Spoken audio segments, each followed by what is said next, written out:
दोस्तों आज की वीडियो लेक्चर में हम भक्ति आंदोलन के बारे में पढ़ेंगे जो खान सर के हिस्ट्री का पीडीएफ लेक्चर 16 है।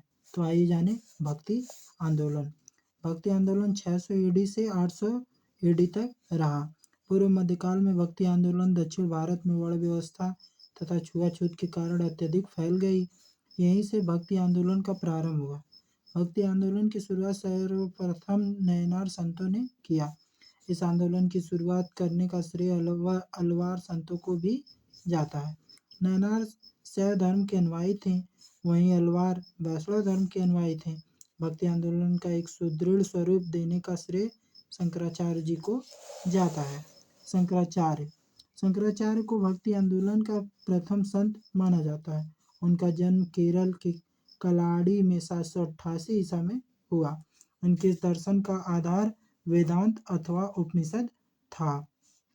शंकराचार्य ने अद्वैतवाद का मत दिया और कहा कि यह संसार झूठा है, ब्रह्म सत्य है। उन्होंने स्मृति संप्रदाय की स्थापना भी की। शंकराचार्य ने दक्षिण भारत में भक्ति आंदोलन के बौद्ध तथा जैन धर्म के प्रभाव को कम करने के लिए किया। 820 ईस्वी में हिमालय की तलहटी में स्थित केदारनाथ में मात्र 32 वर्ष की आयु में इनकी मृत्यु हो गई। इन्होंने अपने विचार के प्रसार के लिए भारत के चारों दिशा में पीठ अर्थात मठ का निर्माण करवाया। उत्तर में ज्योतिष पीठ अर्थात बद्रीनाथ उत्तराखंड, दक्षिण में श्रृंगेरी पीठ मैसूर कर्नाटक, पूर्व में गोवर्धन पीठ पुरी उड़ीसा और पश्चिम में शारदा पीठ द्वारका गुजरात।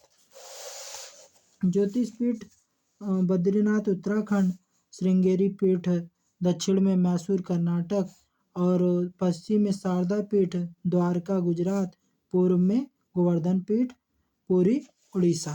रामानुज का जन्म तमिलनाडु के पोरबंदर में हुआ था। वे सगुण धारा के वैष्णव संत थे।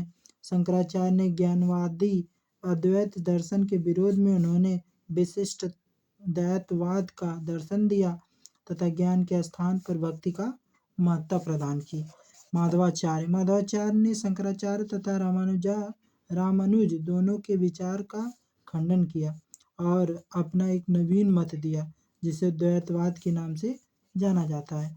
इन्होंने अपने सिद्धांत में आत्मा एवं परमात्मा को पृथक तत्व माना तथा लक्ष्मी नारायण की भक्ति को मोक्ष का प्रमुख मार्ग बतलाया। शंकराचार्य रामानुज माधवाचार्य का संबंध वेदांत दर्शन से है। 12वीं सदी में शंकराचार्य के मत को कई विद्वान ने काट दिया। माधवाचार्य ने द्वैतवाद का मत दिया और ब्रह्म संप्रदाय की स्थापना की। निम्बकाचार्य ने द्वैतवाद का मत दिया और सनक संप्रदाय की स्थापना की। बल्लभाचार्य ने शुद्धाद्वैतवाद का मत दिया और पुष्टि संप्रदाय की स्थापना की। रामानुजाचार्य ने विशिष्टाद्वैतवाद का मत दिया और श्री गणेश की स्थापना की। प्रारंभ में भक्ति आंदोलन दक्षिण भारत तक सीमित था। भक्ति आंदोलन को उत्तर भारत में लाने का श्रेय रामानंद को जाता है। रामानंद ने अपना उपदेश हिंदी में देना प्रारंभ किया। 16वीं शताब्दी में भक्ति आंदोलन अपने चरमोत्कर्ष पर पहुंचा। उत्तर भारत का भविष्य आंदोलन भक्ति आंदोलन उच्च नीच तथा छुआछूत के विरुद्ध था। उत्तर भारत का भक्ति आंदोलन दो भागों में बट गया। भक्ति आंदोलन सगुण भक्ति राम व कृष्ण भक्ति, निर्गुण भक्ति संत व सूफी भक्ति। सगुण भक्ति, इस भक्ति के भक्त भगवान को एक विशेष रूप देते हैं। वे भगवान की मूर्तियां व चित्र बनाते हैं और उनकी पूजा करते हैं। सगुण भक्ति दो भागों में बटा, राम भक्त तथा कृष्ण भक्त। यह अवतारवाद को मानते थे। राम भक्ति, इस शाखा के भक्ति भगवान राम की आराधना करते थे और इस शाखा के सबसे प्रमुख भक्त तुलसीदास थे जिन्होंने अवधी भाषा में रामचरितमानस की स्थापना की। उनकी अन्य प्रमुख रचना कवितावली, दोहावली, विनय पत्रिका है। ये अकबर के समकालीन थे। अकबर ने इन्हें नवरत्न में शामिल होने का प्रस्ताव दिया लेकिन उन्होंने इस प्रस्ताव को अस्वीकार कर दिया। दक्षिण भारत में राम भक्त को फैलाने का कार्य त्यागराज ने किया। कृष्ण भक्ति, इस शाखा के सारे भक्ति भगवान कृष्ण की आराधना करते थे। कृष्ण भक्ति में सबसे प्रमुख संत विठल स्वामी थे। उन्होंने 8 शिष्यों को शिक्षा दिया, जिन्हें संयुक्त रूप से अष्टछाप कहा जाता है। इस अष्टछाप में सबसे प्रमुख शिष्य सूरदास जी थे। सूरदास की रचना सूर सागर प्रमुख है। महाराष्ट्र के क्षेत्र में कृष्ण भक्ति को एक साथ टोकाराम इत्यादि ने फैलाया। टोकाराम शिवाजी के समकालीन थे। गुजरात के क्षेत्र में कृष्ण भक्त का विचार नरसिंह मेहता ने किया। इनकी कविता वैष्णव जन तो तेने कहिए है। यह महात्मा गांधी का भी पसंदीदा गीत था। बंगाल बंगाल बंगाल बिहार तथा उड़ीसा के क्षेत्र भक्ति आंदोलन का प्रचार चैतन्य महाप्रभु ने किया। उन्होंने ही हरि कीर्तन प्रारंभ किया। कृष्ण भक्ति में संगीत बहुत ज्यादा थे। सगुण भक्त के प्रमुख संत चैतन्य। इनका जन्म बंगाल के नवद्वीप या नदिया में हुआ था। इनका वास्तविक नाम विश्वम्भर था तथा बाल्यावस्था में इन्हें निमाई के नाम से जाना जाता था। चैतन्य सगुण धारा के कृष्ण भक्ति शाखा के थे। उन्होंने बंगाल में आधुनिक वैष्णववाद व गौड़ी वैष्णव धर्म का स्थापना किया। इनके अनुयायी इन्हें कृष्ण या विष्णु का अवतार मानते थे तथा इन्हें गौरांग महाप्रभु के नाम से भी पूजते थे। चैतन्य भक्ति में कीर्तन का मुख्य स्थान दिया। वल्लभाचार्य। इनका जन्म तेलंगाना के ब्राह्मण परिवार में वाराणसी में उस समय हुआ जब उनका परिवार काशी की तीर्थ यात्रा पर आए थे। इन्होंने वैष्णव संप्रदाय की स्थापना की। ये विजयनगर के शासक कृष्णदेवराय के समकालीन थे। वल्लभाचार्य ने शुद्धाद्वैत दर्शन की अवधारणा दी और ईश्वर प्राप्ति के लिए पुष्ट मार्ग एवं भक्ति मार्ग पर विश्वास किया। मीराबाई मीराबाई 16वीं शताब्दी के भारत की एक महान महिला संत थीं। वे मेड़ता के राजा रत्न सिंह राठौर की इकलौती पुत्री थीं। मीराबाई का विवाह राणा सांगा के पुत्र भोजराज के साथ हुआ था, परंतु वह जल्द ही विधवा हो गईं। वह सगुण भक्ति धारा की कृष्ण की भक्त थीं। तुलसीदास। इनका जन्म 1532 में राजापुर स्थान में हुआ था, जो उत्तर प्रदेश के चित्रकूट जिले में है। तुलसीदास के गुरु का नाम नरहरि दास था। तुलसीदास सगुण भक्ति धारा की राम भक्ति शाखा के प्रमुख संत थे। ये मुगल बादशाह अकबर के समकालीन थे। इन्होंने अवधी भाषा में रामायण की रचना की, जो रामचरितमानस के नाम से प्रसिद्ध है।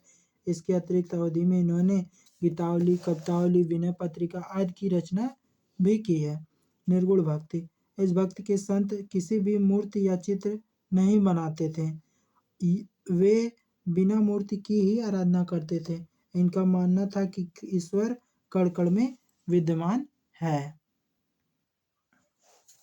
निर्गुण भक्ति दो भागों में बट गया, संत भक्ति व सूफी भक्ति। संत भक्ति के अंतर्गत रामानंद, कबीर, रैदास, गुरु नानक आदि जैसे संत आते हैं। रामानंद। इनका जन्म इलाहाबाद में हुआ था। ये रामानुज के शिष्य थे।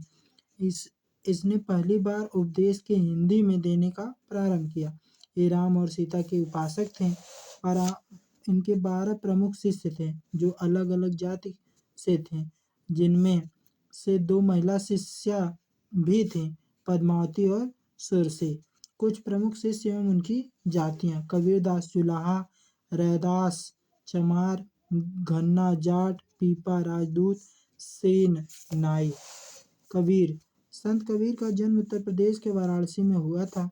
यह ईश्वर के निराकार रूप को पूजक थे, अर्थात यह निर्गुण धारा को मानते थे। निर्गुण भक्ति धारा में कबीर पहले संत थे, जो संत होकर भी अंत तक गृहस्थ बने रहे और उनकी विचारधारा विशुद्ध अद्वैतवादी थी। कबीर के उपदेश साखी, सबद तथा रामायणी में वर्णित हैं, जिन्हें हिंदू मुसलमान दोनों अपनाना पसंद करते हैं। इनको मानने वालों को कबीर पंथी कहते हैं। इनकी शिक्षाएं या दोहे विजक पुस्तक में संग्रहित हैं। ये सिकंदर लोदी के समकालीन थे। इनकी मृत्यु 1510 में मगहर अर्थात उत्तर प्रदेश में हुई। रविदास या रैदास। ये चमार या मोची के जाति के आते थे। इन्हें संतों या संत कहा जाता था। सिखों के प्रमुख धार्मिक ग्रंथ गुरु ग्रंथ साहिब में रविदास के 30 से अधिक भजन संग्रहित हैं। इनके अनुसार मानव सेवा ही धर्म एवं भक्ति की सर्वोत्कृष्ट अभिव्यक्ति का माध्यम है। दादू दादू का जन्म अहमदाबाद के एक जुलाहे के परिवार में हुआ। दादू ने एक असांप्रदायिक मार्ग अर्थात निपक संप्रदाय की स्थापना की। सूरदास रज्जक और सूरदास के प्रमुख शिष्य सूरदास रज्जक और सूरदास इनके प्रमुख शिष्य थे। सूरदास अकबर एवं जहांगीर के समकालीन थे तथा वे राधा कृष्ण भक्त के थे। सूरदास ने ब्रजभाषा में 3 ग्रंथों अर्थात सूर सरावली, सूर सागर एवं साहित्य लहरी की रचना की। सिख धर्म गुरु नानक यह सिख धर्म के प्रथम गुरु थे। यह संत भक्त के संत थे। इनका जन्म 15 अप्रैल 1469 में तालवंडी में एक खत्री परिवार में हुआ था। यह स्थान वर्तमान समय में पाकिस्तान में है, जो ननकाना साहिब के नाम से प्रसिद्ध है। इनके पिता का नाम कालू चंद मेहता, माता का नाम त्रिता, पत्नी का नाम सुलक्षणी तथा पुत्र का नाम श्रीचंद था। इनको ज्ञान की प्राप्ति सुल्तानपुर में बई नदी के किनारे हुआ था। गुरु नानक ने सिख धर्म की स्थापना की और गरीबों को मुफ्त में भोजन अर्थात लंगर व्यवस्था शुरू किया, किंतु यह सुचारू रूप से नहीं चल सका। अंतिम समय में उन्होंने करतार साहिब में बिताए थे। इन्होंने ही गुरु की परंपरा को प्रारंभ किया। इनके कविताओं एवं गीतों का संकलन एक पुस्तक के रूप में किया गया, जो आदि ग्रंथ के नाम से प्रकाशित हुआ। इनकी मृत्यु 1539 में करतारपुर अर्थात पाकिस्तान में हो गई। ये बाबर के साथ साथ सल्तनत काल के भी अंतिम शासक इब्राहिम लोदी और महान संत चैतन्य महाप्रभु एवं कबीरदास के समकालीन थे। गुरु अंगद देव ये दूसरे गुरु थे। इनके बचपन का नाम लहना सिंह था। इन्होंने गुरु नानक देव की जीवनी को लिखा था। इन्होंने लंगर व्यवस्था को सुचारू रूप से चलाया। इन्होंने गुरुमुखी लिपि की खोज की। ये शेरशाह एवं हुमायूं के समकालीन थे। अमरदास ये तीसरे गुरु थे। इन्होंने पर्दा प्रथा, सती प्रथा अर्थात कुप्रथा इत्यादि का विरोध किया। इन्होंने हिंदू विवाह पद्धति से अलग हटकर सिखों के लिए एक नई विवाह पद्धति को लागू किया, जिसे लवन पद्धति भी कहा गया। ये पारिवारिक जीवन में रहते हुए गुरु के कर्तव्यों का पालन किए। यह अकबर के समकालीन थे। रामदास ये चौथे गुरु थे। इनके समय के गुरु का पद वंशानुगत हो गया। इनका अकबर से अच्छा संबंध था। अकबर ने इन्हें अमृतसर के लिए 500 बीघा जमीन दान में दिए। इन्होंने अमृतसर नामक एक तालाब बनवाया। अमृतसर एयरपोर्ट का नाम गुरु रामदास इंटरनेशनल एयरपोर्ट हो गया। यह अकबर के समकालीन थे। कौन? रामदास। अर्जुन देव ये 5वें गुरु थे। इन्होंने ही स्वर्ण मंदिर की स्थापना की। इन्होंने गुरु ग्रंथ साहिब की रचना भी की। इन्हें आदि ग्रंथ भी कहते हैं। अर्जुन देव ने मसनद प्रथा का प्रारंभ किया, जिसके अंतर्गत सिख लोग अपनी आय का 10% गुरु के पास जमा करते थे। इन्होंने जहांगीर के विद्रोही पुत्र खुसरो को समर्थन दिया था, जिस कारण जहांगीर ने इन्हें फांसी दे दिया। राजा रणजीत सिंह ने हरिमंदिर पर सोने की परत चढ़वाई, जिसके बाद हरिमंदिर स्वर्ण मंदिर कहलाने लगा। सिख धर्म में सबसे ज़्यादा जोर मानवता पर दिया गया। यह अकबर तथा जहांगीर के समकालीन थे। अर्जुन देव। गुरु हरगोविंद ये 6वें गुरु थे। इन्होंने अकाल तख्त की स्थापना की तथा नागड़ा बजाने की परंपरा शुरू की। इन्होंने स्वयं को सच्चा बादशाह घोषित किया और अमृतसर की घेराबंदी कराकर स्वयं को शासक के रूप में घोषित कर दिया। ये जहांगीर के समकालीन थे। गुरु हर राय ये 7वें गुरु थे। इनका मुगल बादशाह दारा सिकोह से अच्छा संबंध था। यह औरंगजेब के समकालीन थे। गुरु हरकिशन ये 8वें गुरु थे। इनका कार्यकाल बहुत छोटा था। इनकी मृत्यु चेचक के कारण हो गई। गुरु तेग बहादुर ये 9वें गुरु थे। इन्होंने औरंगजेब के विद्रोही पुत्र अकबर द्वितीय को शरण दी, जिस कारण औरंगजेब ने इन्हें इस्लाम धर्म कबूल कराने को कहा, किंतु इन्होंने इस्लाम धर्म कबूल नहीं किया, जिस कारण औरंगजेब ने दिल्ली के चांदनी चौक पर हत्या करा दिया, जहां आज शीशगंज गुरुद्वारा है, और यह औरंगजेब के समकालीन भी रह चुके हैं। गुरु गोविंद सिंह ये 10वें गुरु व अंतिम गुरु थे। इनका जन्म 26 दिसंबर 1666 में पटना साहिब में हुआ, किंतु इनकी प्रारंभिक शिक्षा दीक्षा अमृतसर में हुई। इनके पिता का नाम गुरु तेग बहादुर तथा माता का नाम गुजरी देवी था। इनके बाद गुरु का पद समाप्त हो गया। इन्होंने सिखों को एक सैनिक टुकड़ी में डाल दिया और 13 अप्रैल 1699 में बैसाखी के दिन आनंदपुर साहिब में खालसा पंथ की स्थापना की। इन्होंने पाहुल प्रणाली की प्रथा को जन्म दिया। इन्होंने 5 ककार की स्थापना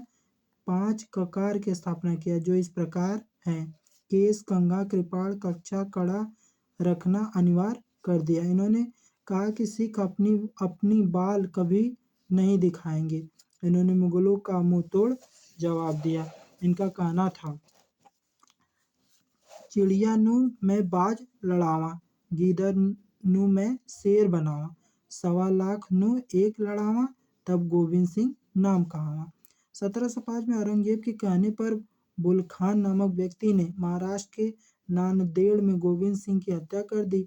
गोविंद सिंह की मृत्यु के बाद सबसे बड़ा सिख योद्धा बंदा बहादुर था, जिसने हजारों की संख्या में मुगल सैनिकों को मौत के घाट उतार दिया। औरंगजेब के इशारे पर बंदा बहादुर की भी हत्या कर दिया गया। इसके बाद सिख धर्म छोटे छोटे टुकड़ों में बट गया, जिसे मिसल कहते हैं। सबसे प्रमुख मिसल सुकरचकिया मिसल था, जिससे राजा रणजीत सिंह आते थे।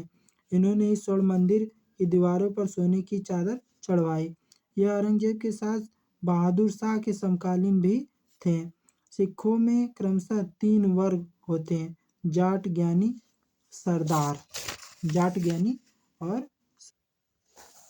प्रमुख प्रवर्तक एवं उनके संप्रदाय। प्रवर्तक शंकराचार्य, स्मृत संप्रदाय, रामानुजाचार्य, श्री संप्रदाय, माधवाचार्य, ब्रह्म संप्रदाय, गुरु नानक सिख संप्रदाय, नामदेव वरकारी संप्रदाय, शंकरदेव एक सरल संप्रदाय, निम्बार्क सनक संप्रदाय। सूफी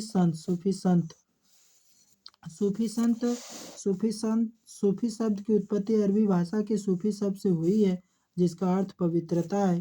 पहले सूफी संत के रूप में मैसूर हल्लाज का नाम आता था। इन्होंने नहलत की उपाधि धारण की, जिसका अर्थ होता है ईश्वर से मिलने वाला। सूफी विचारधारा में गुरु अर्थात पीर और शिष्य मुरीद के बीच संबंध का महत्व बहुत अधिक है। प्रत्येक पीर अपना उत्तराधिकारी नियुक्त करता था, जिसे वली कहते हैं। चिश्ती संप्रदाय भारत में सबसे प्रमुख संप्रदाय चिश्ती संप्रदाय थी। भारत में इसकी स्थापना का श्रेय ख्वाजा मोइनुद्दीन चिश्ती को जाता है। इन्होंने अपना केंद्र राजस्थान के अजमेर में बनाया। चिश्ती संप्रदाय के संत उदारवादी अर्थात विनम्र होते थे, ये कट्टर नहीं होते थे। मोइनुद्दीन चिश्ती गुरु उस्मान हाशनी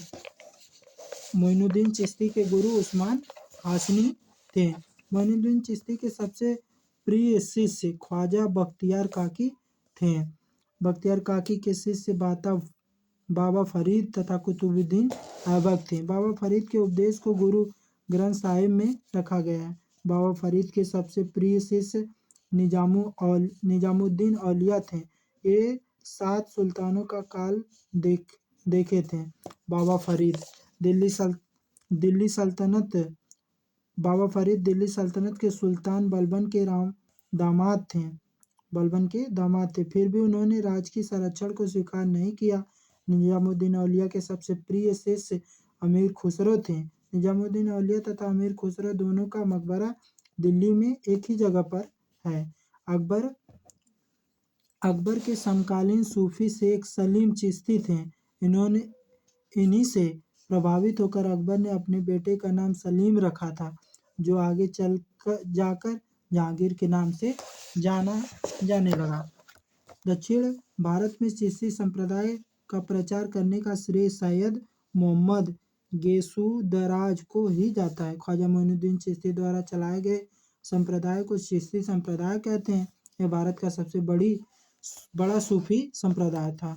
सुहरावर्दी संप्रदाय, इस संप्रदाय के संस्थापक का श्रेय बहाउद्दीन जकारिया को जाता है।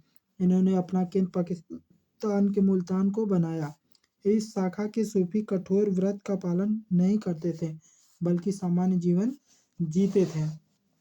फिरदौसी संप्रदाय, इस संप्रदाय की स्थापना का श्रेय याहिया मनेरी को जाता है। इन्होंने अपना केंद्र बिहार के मनेर शरीफ अर्थात दानापुर को बनाया। बिहार में सबसे प्रचलित फिरदौसी संप्रदाय थी।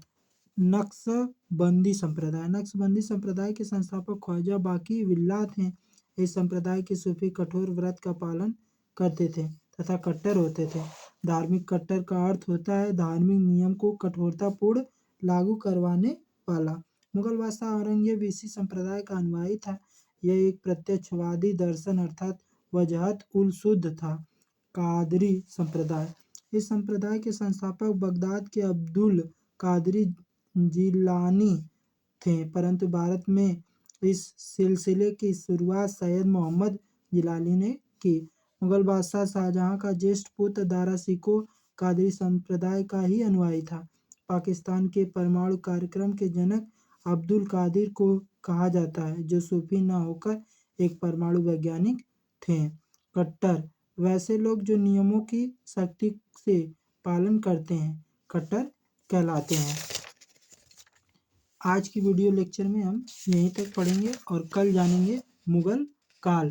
तब तक के लिए जय हिंद, जय भारत।